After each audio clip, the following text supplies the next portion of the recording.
my gosh. Oh my gosh! Which of those sounds more expressive? Let's take a closer look in American English pronunciation.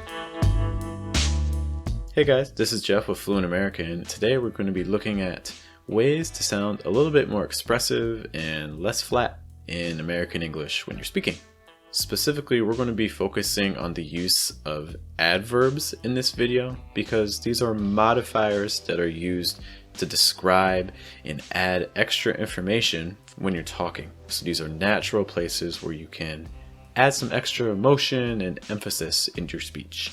We're specifically going to be focusing on three types of situations. Firstly, times where you're going to stress not only the adverb, but also the following word.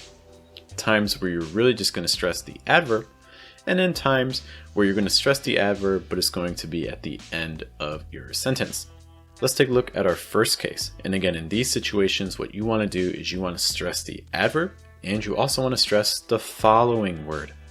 A note that you may hear other patterns as well when you listen to other people's speech, but this is just one quick technique that you can use to modify your own speaking. One last note too, when we say that we're adding stress, that means we need to do two things. We need to raise the pitch. So think, for instance, of a piano.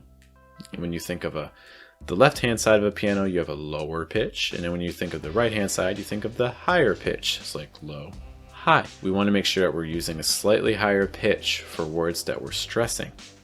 Additionally, when you stress a word, you want to try to lengthen the time. You want to hold it longer. This is especially true for the vowel sound. Let's take a look at some quick examples. He's so tired. Nico is so tired. He's so tired. He's so tired. So one way that you can again modify this to just add some emotion is put some stress on the so and also some stress on tired. He's so tired. So tired.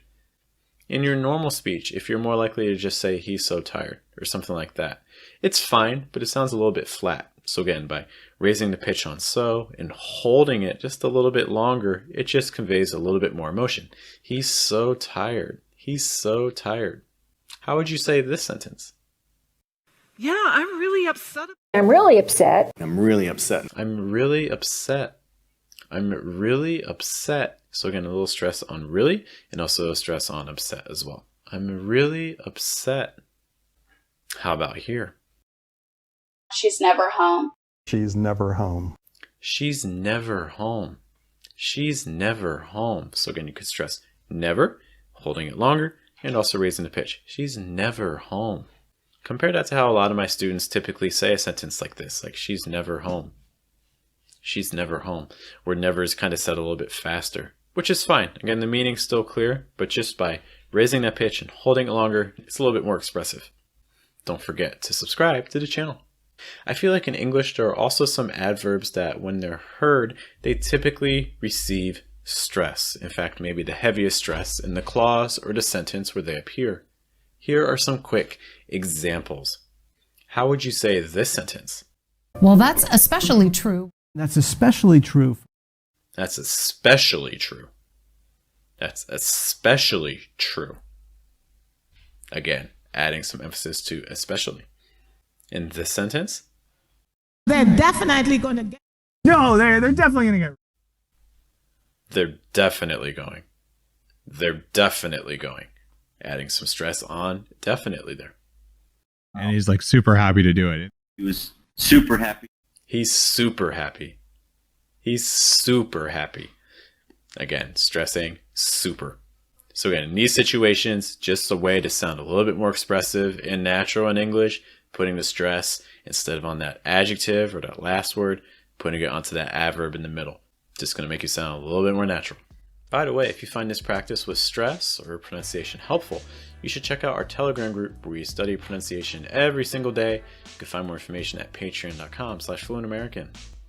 For our last group, we're going to find some adverbs at the ends of clauses or sentences. And again, just to add some emotion, sound more expressive, sound less flat, we're going to make sure we're stressing these. For instance, here. He runs fast. He runs fast. He runs fast. We're making sure that fast is your heavy stress there. You don't want to say he runs fast. It's more he runs fast. How about this? You know how to drive slow. If you go slow. You drive slow.